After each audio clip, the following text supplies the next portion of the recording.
it does. So I'm going to sit here at my desk. I'm at home right now, but it's okay because I'm safe. I've got my dog Jack sitting next to me. It's just you and Martin and me, okay? Yep. And so anything you want. Okay, so we'll just record it and pretend we're talking live.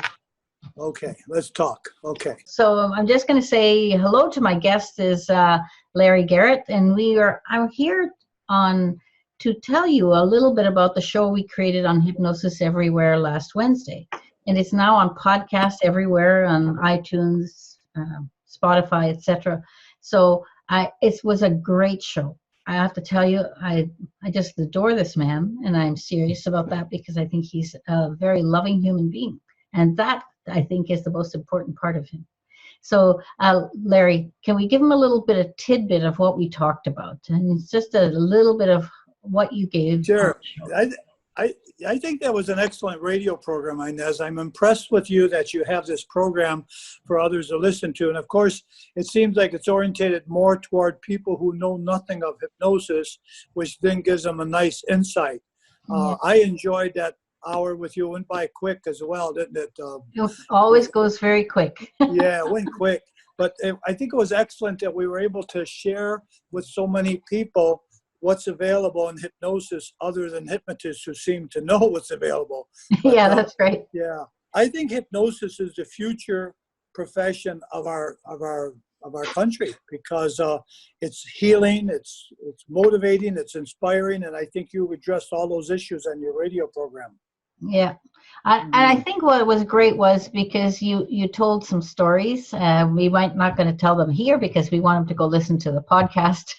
Yes. Or go to Hypnosis Everywhere, or and you can even see it probably.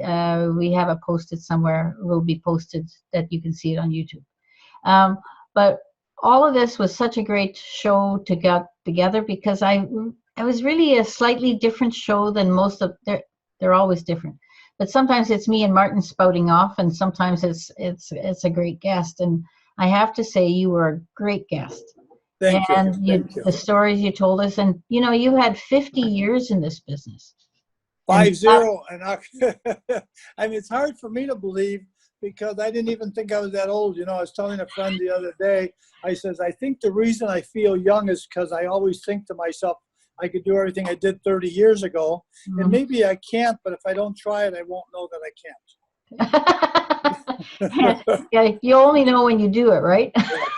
A friend of mine was helping her brother move this morning, and I said, "You want me to help you? I can make a couple of trips." And she says, "No, I think you ought to take it easy." And I said, "But this is what keeps me young, is thinking that I could still move furniture down from the second floor." So you are the guy, I think, for these stressful times, because there's something special about you that you never show any kind of stress at all. And I think you are the picture postcard for that. And well, thank you. But I tell you, that's because you said when you were 28, you were a very stressful guy. Yes, I was. was. You don't have to go into that because it's just a tidbit for them to know that they need to know about that. And look at you today. You're the least stressed person I've ever known, really. I attempt to keep my stress down, Inez, by being in the moment. And I learned a couple of skills many years ago. I studied with an author, Ken Keyes, who's now gone. And he used to have he wrote 9 books. The main one was called The Handbook of Higher Consciousness. And he taught me 2 skills that keep my stress minimized. And one is to live the moment. That's good. And the other one is to love myself unconditionally. Well, who could mess with me if I love myself unconditionally? If I walk around with a zit on my nose and I say, oh my God, I hope they don't see that zit on my nose, then of course I'm going to have stress, right? So my stress is minimized, Inez, minimized. Minimized. Well, it's minimized to a place where you are a pretty even sort of temperature all the way through.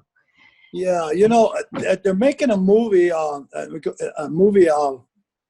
some of the work that I've done, and my son says, "Oh, aren't you excited that these people like your story?" And I say, "Well, I am excited, but if I jumped up and down, then I would be disappointed if they said no." So tentatively, we have this going on, and so my son thinks that I should be jumping up and down with joy when I'm excited and not jump up and down when I'm not. Isn't that crazy? I know. So you tend to be more of an even keel, right?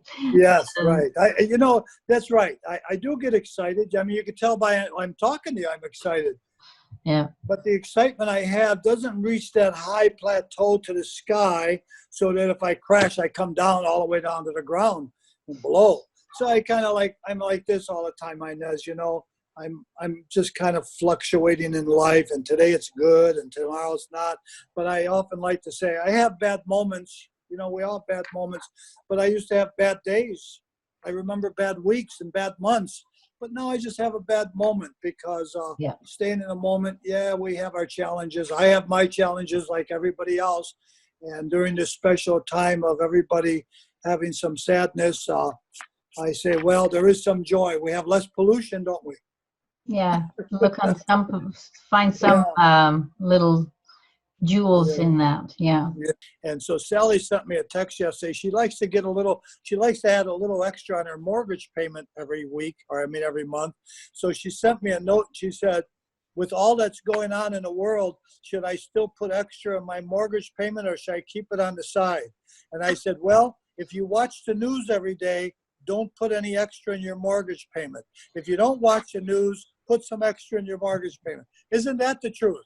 Watch the news. Oh my God, I could get so drained watching the news. Yes. Well, that's great. And I don't want to give them too much more because I want them to go watch the show. So we'll leave it at that, and they'll just see how great that show is. And we'll leave. You mean your radio show? At Hypnosis-Everywhere. They're going to be seeing that shortly, or on YouTube or our podcast. So